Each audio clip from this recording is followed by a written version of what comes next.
So, Pete, I know you talked about one thing you've done, which you guys, if you're not subscribed to Pete's Discord, Pete is doing a great job on Discord with the work Discord. And one of the things he's doing is you are following these recruits during their senior year and checking their film, pointing out when they have a good day when the new film comes out, and really kind of highlighting guys that are impressing as seniors, because we've seen it go both ways. We've seen guys that have not so good senior years. We've seen have guys have great senior years. Both types of players have had success, and both types of players have failed. But I think more often than not, the guy that has a great senior year usually is the one you want to bet on. So who are some of the guys, Pete, that you've been monitoring that you're like, man, I like what I'm seeing out of this guy's senior film? Yeah, and look, this isn't always just my opinion, right? This is talking to people who are also watching the film, and are in the recruiting department and know what it's supposed to look like, right, when you're evaluating these guys. And I'll start here with and a lot of these, like I'll tell you before, but this will be just a 1 week highlight film, right? So a lot of times when we watch these clips of these highlight tapes of players, it's the whole season and you're just looking at the best stuff. And yes, these are still one game isolated reports, so to speak. But I'll start with Tyron Evans, a guy that you and I saw in person a couple weeks ago. Huge, 6'3.5", 215 from what I'm told, and can run. Former Tennessee commit, they flipped him. But his movement skills, man, you see him lined up in the slot here. You see him taking short passes and running after the catch with it. So look at him here. This is a big receiver. I mean, you see him moving there. Looks pretty fluid. You see, moves like a little guy right there to elude that tackler. And then you'll see some more stuff here. And then the first couple weeks for him, this was week 3 for him, but the first couple weeks he had just like one reception a game. Both of them were like deep touchdowns or down to the 1 yard line. But you see him here taking a quick pass, getting 15, 20 yards downfield with it. So this is a guy that I think is bouncing off of that one there. But I mean, you tell me what you think, D. This is a one game highlight, and you see all the different ways they're getting him the ball. Yeah, I think the thing that jumps out, first of all, we saw this guy. Look, maybe thinking guys miss. We saw this guy in person, so we know the size is real, right? So that's not I've heard that from multiple people. We've reported it, but now when me and you saw him after the Notre Dame game on campus, big dude. I think the thing that stands out is the little man stuff for a bigger guy, meaning short area quickness, stopping and starting, making guys miss, running routes, sinking his hips, doing things that big receivers often struggle with. I'm seeing that on that film. And then you look at what he's able to do down the field. Last year, according to On3, which keeps track of all this stuff, and they got a huge database, they said he had the highest yards per catch of any wide receiver in the database. It was like 28, something crazy number like that. And he was productive. It's not like he only had like 5 catches. He had like close to 1,000 yards against pretty good competition. So I think the ability to be like a little man at that size with his cuts, with his stop start, and then still making big plays down the field and having that be his calling card. You like this guy. You watch his sophomore film. He was barely a receiver, right? I think he was moving from tight end. He just wasn't a football player yet. I don't know if he hadn't coordinated or what it was, but you watch the progression from his sophomore film to his senior film, and you could see why he's a rising player and why he has so much SEC interest. And I think he just got his 4-star from somebody. I think those things are all kind of on the horizon as opposed to somebody who's slipping as a senior. Someone who has surprised me in a big time positive way, as Kevin points out here. He says Camden Portis is a problem. I did not know. And this is a guy, D, that when he committed last year, he was a 4-star, an early 4-star, right? It's not like he wasn't on the radar. Obviously, son of Clinton Portis. But, man, this is a one-game clip, and he has another game that I'll pull up here in a second. But all over the field, man. Really, what I like is he's playing that true nickel spot. He's not someone who they're going to have to teach that position because it's a whole different position in today's game. You see Miami is playing with that spot, but willing tackler, plays special teams, always around the football. I mean, has had, I think there's multiple interceptions in this game. And if not, then it's the game from before this, but seems to be always around the football. Here he is again in the nickel here. But yeah, man, he's had some good looking tape to me the first few weeks. Yeah, I agree. As a nickel, you want to see decisiveness, seeing something, trusting it, and hitting it hard. He does that. I mean, look Boom. at that play, and then he finishes with the tackle after the initial pop. So yeah, I see a lot of very promising nickel traits from a quickness standpoint, from a diagnose standpoint, from a toughness standpoint. He does have some interceptions on his tape. Look at the change of direction there. Yeah, just a lot to like with this film as a pure nickel. I don't think he's someone that you would put as a candidate Boom. for the Look at that. outside.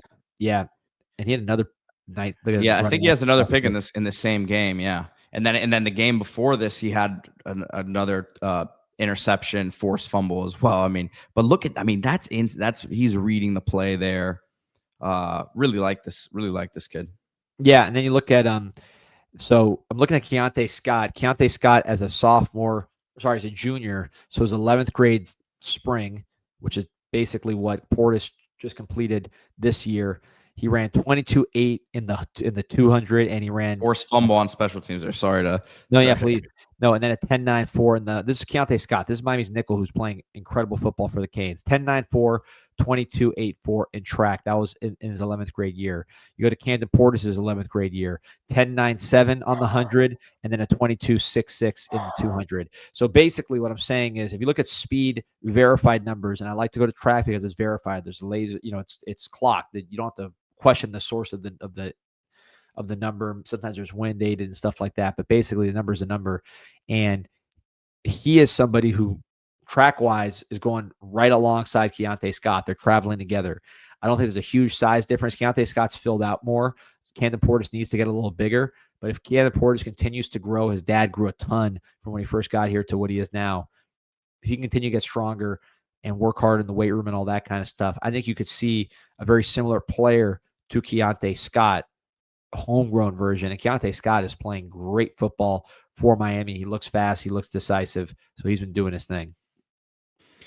So next one up here, who the staff is absolutely thrilled about this one, as it was a flip, but J.J. Edwards, Justin Edwards, linebacker from Edgewater High School in the Orlando area. Talk about someone with some really explosive ability at the linebacker spot. This was a game from a couple weeks ago against NFL Academy. But no, he's legit, man. His speed off the edge here, he takes this guy's head off. I hope the kid's all right, but man, here he is in coverage as well, and that's what I like, man. It reminds me of Kellen Wiley's tape from last year.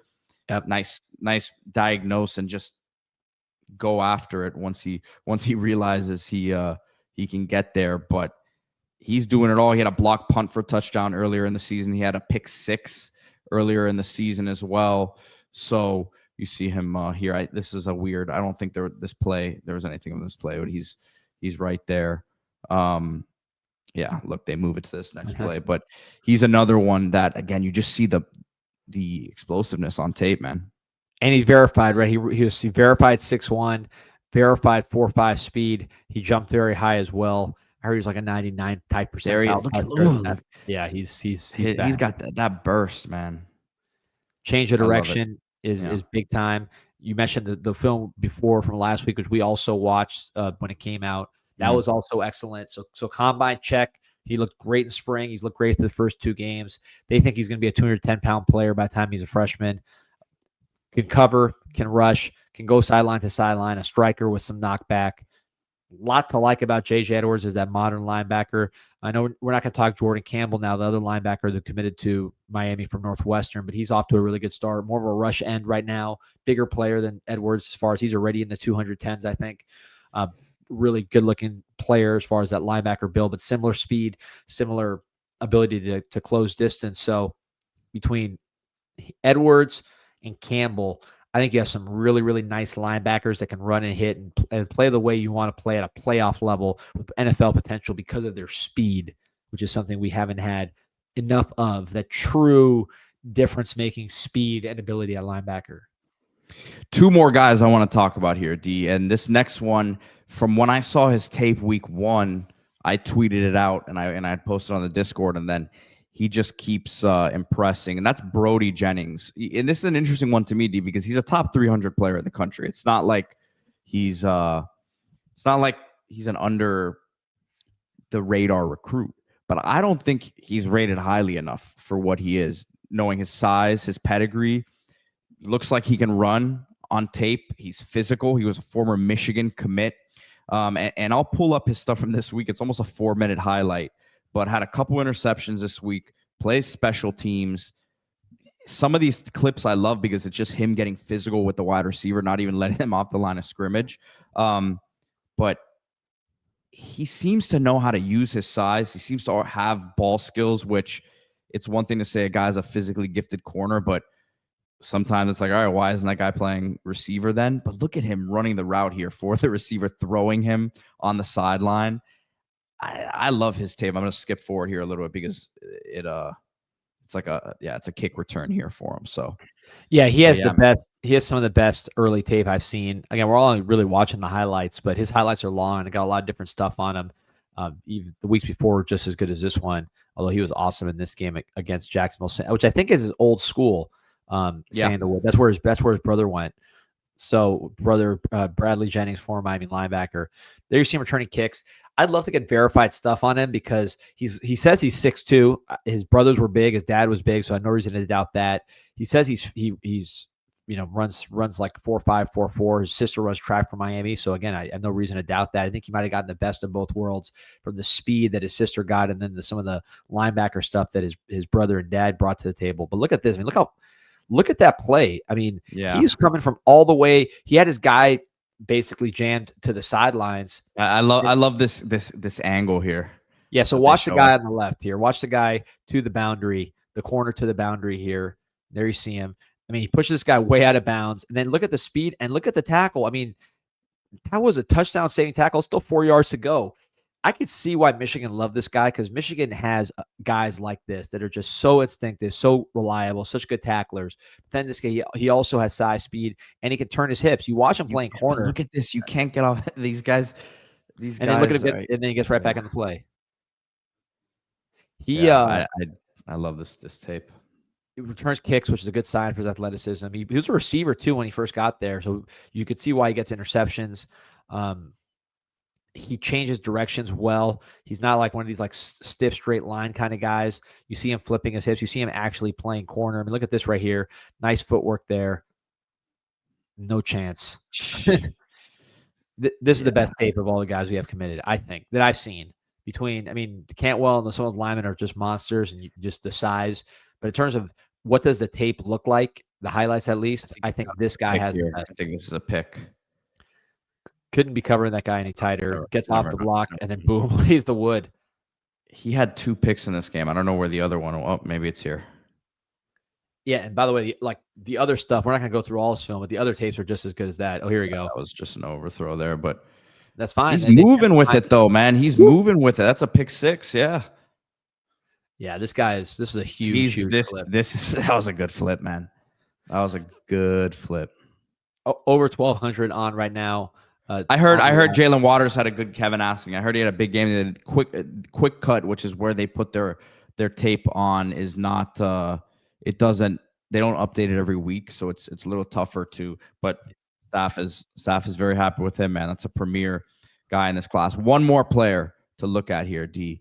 From you, I got a couple in my pocket too. Yeah. From my point of view here, Tyson Bacon. He's someone who 3-star recruit. I think 247 has him as like the lowest rated recruit in the class right now. Crazy. And they still want to add. Obviously, still need to add some bodies at defensive line. I think you're going to see some movement there.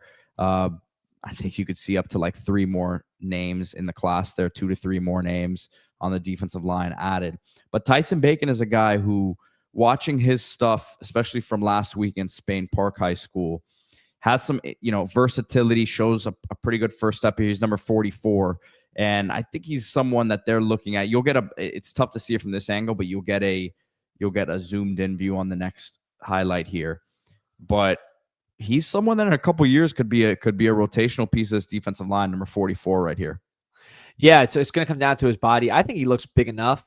He reminds me of a couple guys, and you see him, man, boom. He's someone that, by the way, coaches in this area, I've heard people I know that know people. You've heard Cooper Tadina say the same thing. This was a good move. You'll see it on the Zoom here. Yeah, who covers this area for 247.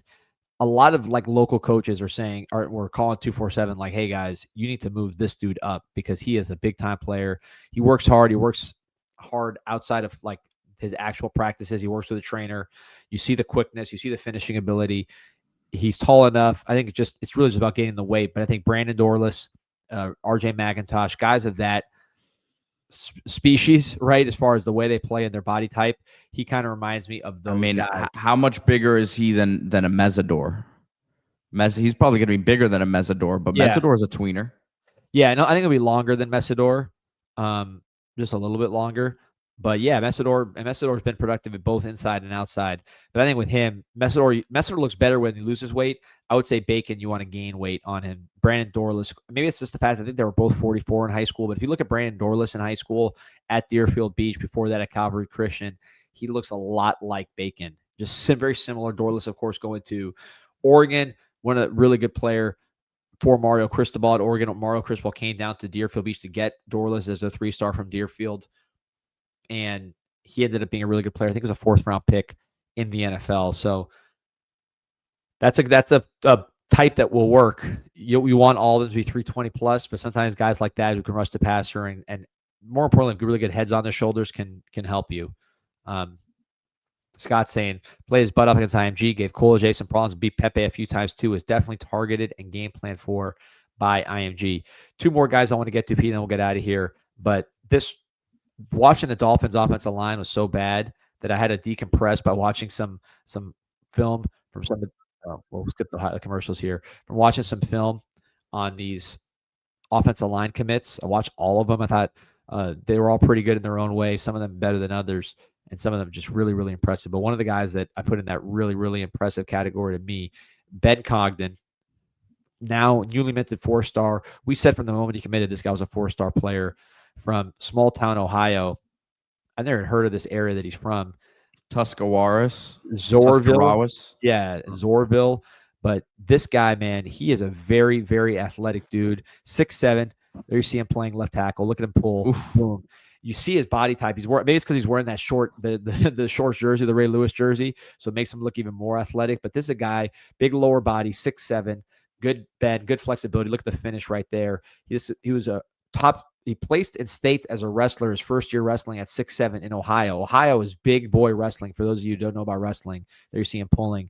I mean, he is extremely athletic. You see him playing defense as well and doing a really good job on that side. Very, very impressed with him as an athlete. And I like the body type, man. I think 2-way player, wrestler, 6'7", flexible, finisher, fluid, all the things you could easily up to 300. Yeah, you saw his body. I mean, the guy he's a good looking frame. He's going to be 320 something easily. Also, I want to highlight Cannon Pickett, who was playing Wildcat quarterback for his team in Tampa. Big, wide body. Guys like that had that the size to play offensive line or D tackle or whatever. When you go back and watch their highlights, they're playing Wildcat quarterback. I think of Vita Vea on the defensive side of the ball. Those guys tend to do really, really well because when you're that size and you have enough athleticism and instincts that they trust you with a Wildcat situation, you're a pretty unique dude. And I think that's one thing that I always go back and look at. All right, the linemen that made it, the players that made it to the first round, what are some things that you see when you go back and watch their tape in high school, whether they're 5-star, 2-star, whatever? Very, very, very consistent trend with those guys, those first rounders. They're scoring touchdowns in their highlights. And that doesn't mean just the receivers and the running backs. I'm talking about the D linemen are scoring touchdowns. They're playing offense. They're catching touchdowns. They're playing Wildcat. The linebackers are playing quarterback. You know, the defensive backs are taking it to the house. Guys that score touchdowns in high school that maybe aren't supposed to be scoring touchdowns, very, very good indicator. When you add the body, which Cannon Pickett has, the movement skills, I think he could be really, really good. So I want to highlight him. But last one for me, Samorian Wingo from St. Augustine, Pete. This is someone that when he committed, I gotta say, I wasn't like insane about him. I'm like, he's a good player, but is he that fast? But the more you watch this guy and the production he's had as a senior has been outstanding. He's basically balled in every single game, as you see here against Jacksonville Bulls, a really good team. JJ Sparks, Miami, the guard commits from this school. He is a really good basketball player, really good basketball highlight, smooth athlete. Then you say, all right, he's strong. which is a big factor in receivers. He can run routes. He catches the ball with his hands. He has a natural feel. Look at him adjust to the ball right there, getting interfered with, touchdown.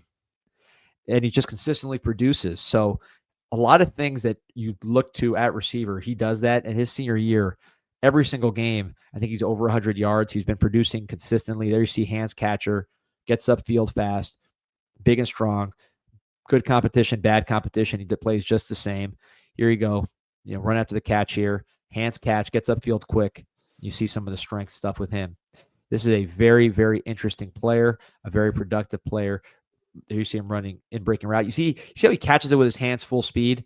Underrated trait with wide receivers. He doesn't slow down for it. He doesn't have to body catch it. He's snatching that ball and he's not slowing down. That is next level. Look at a nice little hitch right here. Catches the ball with his hands. Again, breaks some tackles, is standing over the guy. He's got some strength to him. This is real competition, man. Jacksonville Bulls is. I'm a big fan of his. Yeah, I'm a big fan of his. I don't mean to move on so quickly from Samori and Wingo. Look at that hands catch. Go ahead. I don't mean to move on so quickly from Samori and Wingo, but I wanted to bring up a comment here that I actually told you the next morning. I said, you know what? I disagree with that take. From Kent D. He says, I saw you say Dobson lacks production last week. What DB has produced more than him? He's played against all the top wide receivers, has 3 interceptions in 9 quarters of play this season. I said I told you Saturday morning, I said Ken Dobson's looked pretty darn good this year, man. Yeah, we talked about it off air. Yeah, shout out to Pops, man. I was telling Pete, I'm like, man, I was watching his highlights from this past week after I said that, and then some of the games from earlier this year. I'm like, yeah, I might be eating that take right there because he's picking the ball off. His size and speed was never a question. I mean, he's big. He ran 10.9, so he's got the speed. In your defense, D, I did watch the clip back, and you were also complimentary to it. I think production is just at corner at this level too. Like it's very tough to just say, oh, he doesn't have this many interceptions, so he's not productive. I think it's tough to judge that necessarily based off high school tape when they aren't going to throw his way most of the time. Yeah, and look, I mean, this is a moving target. Right now, he's a junior in high school. Maybe it's his last year if he reclassifies, but still a young player. And when you're a guy with a lot of ability, which he has, the size, the speed, and then you start off your junior year, like you said, with 3 INTs and 9 quarters of play, there's not much you could say other than, you clap your hands and say, this guy's a really, really talented dude. I could see why people are after him. So, Pops, I apologize. I was telling Pete. That's how you shut the haters up, man. I told Pete off air. I'm like, man, literally watching his highlights from the day before. I'm like, okay, I might be eating this one, but no. Shout out to him, making this guy look bad, young Dobson. Let's go. Hey, listen, I'm retracting. But yeah, the size, speed, and he's making plays. Corner really more than any other position to me is a traits position. So guys that are running 10.9 with his size, that alone, I think, is going to give you a chance, as opposed to maybe someone who's an early bloomer that's like 5'8", 4'5", and doesn't develop. So the fact that this guy's arrow is pointing up with his tools, I think, look, there's a reason why he's ranked high. I think it's interesting. There's kind of mixed views as far as like everybody ranks him high. Some have him really high. Some have him just normal 4-star. But I think with the production that he's had to start the year and what he did on the track and then his size, I think you're going to see him continue to move up the ranks. So, Pops, I apologize. I was eating that one very quick. Appreciate you watching the show. Now. I think he was watching the show just to get after us, but we deserve it. Good job on him. And hey, don't throw me in the mix there. Oh yeah, me. But no, man. Good for him, and he's doing his thing. Appreciate you, Pops. But yeah, man. No, it's South. By the way, it's South Florida. Let's talk about this real quick before we go. I know we're running a little long, but it's Monday, man. We're having some fun. Over 1,300 on. Like and subscribe. I want to give some love to South Florida in general because we know Jeremiah Smith's the best player in the country on offense.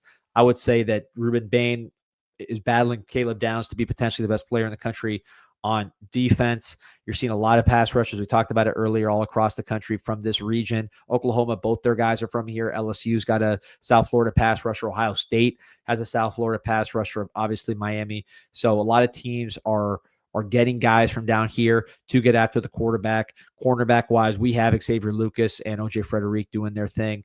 Illinois got a bunch of South Florida defensive backs. Indiana has a bunch of South Florida defensive backs. So the Big Ten's doing that as well. Isaac Brown, what he's doing running the football, of course, our guys with Fletcher and everybody else.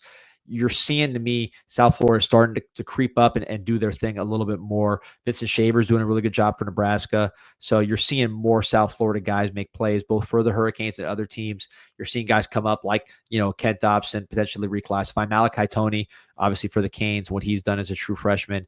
So, and I'll say, D, like, as a Canes fan, obviously it's frustrating that the CJ Bailey recruitment wasn't like, green light from the beginning. But you also have to be happy for guys who make these decisions and they go to these schools that, quite frankly, believed in them from the start. And now they're on this platform and now they have everything, at their.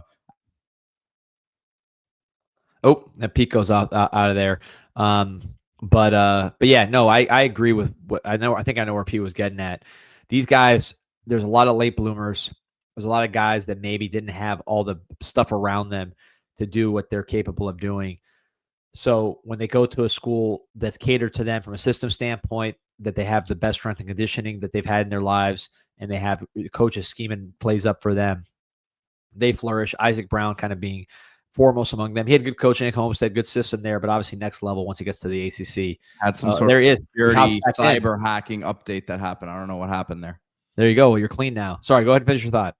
No, it is nice to see some of these guys that, yeah, you wish they would have been. I can't really fault them for not picking Miami when they weren't the first choice at the time, right? And they're going on and doing Isaac Brown, same thing at Louisville, right? So yeah, you wish they were in the orange and green, but I can't fault them, man. No, these guys, a lot of them, even Jeremiah Smith, I mean, did he make the wrong decision? I mean, I wish he was here. I wish he was catching passes from Cam Ward, but obviously he's as high up as you can get, so you can't necessarily fault what he did. But obviously we want Miami to be the best decision for those top kids, and that's part of Miami getting better and better and continuing to emerge as a top program that gives opportunities to the Malachi Toneys or the Ruben Baines of the world, which I think you're starting to see a little bit more of. Brandon asking what time's the Big League show today. That'll be should be at 1, at latest 1:30. I'll be going live with Adrian Lorenzo, former MLB exec, 2-time World Series champ, talking about the world of baseball, MLB, college, high school, international. We'll have a lot of fun talking about some teams as we head down to the home stretch. Definitely, yeah, I got to say I'm more interested in the baseball playoffs than NFL right now. NFL is letting me down aside from watching our Canes. College football, though, of course, when the Canes are good, it is must-see TV. Want to shout out the Miami Hurricane Team Store. Unbelievable event on Sunday.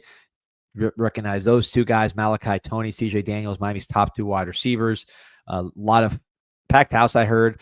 They were great. I heard they were great with everybody. A lot of kids in attendance taking pictures with the players. There you see Jim Neer with his son at the Miami Hurricane Team Store. So remember, Miami Hurricane Team Store. Keep an eye out for those signing events. We'll promote them here online, but they got a lot of good ones.